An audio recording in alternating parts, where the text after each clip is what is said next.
Hi everyone, class is starting. In this tutorial, we are going to learn the basic things you need to know to get started with algebra. First of all, what is algebra? Algebra is a part of math that lets you generalize values using letters.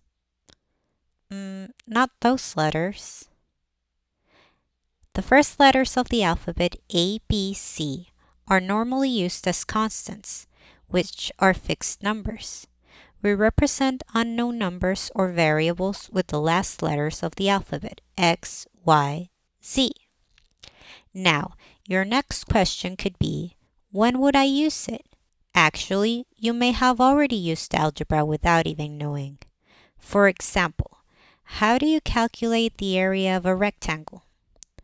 That's right, you use a formula, which may be represented as A equals L times W.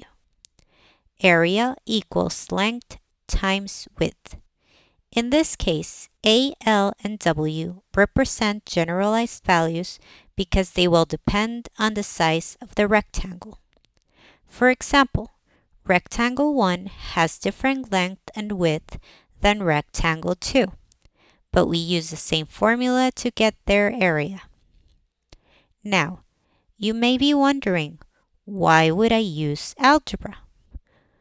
Well, outside your classroom, it is used in many areas like science, technology, engineering, architecture, business, calculating the age of a really old dinosaur fossil, and in the next video, we can solve more mysteries.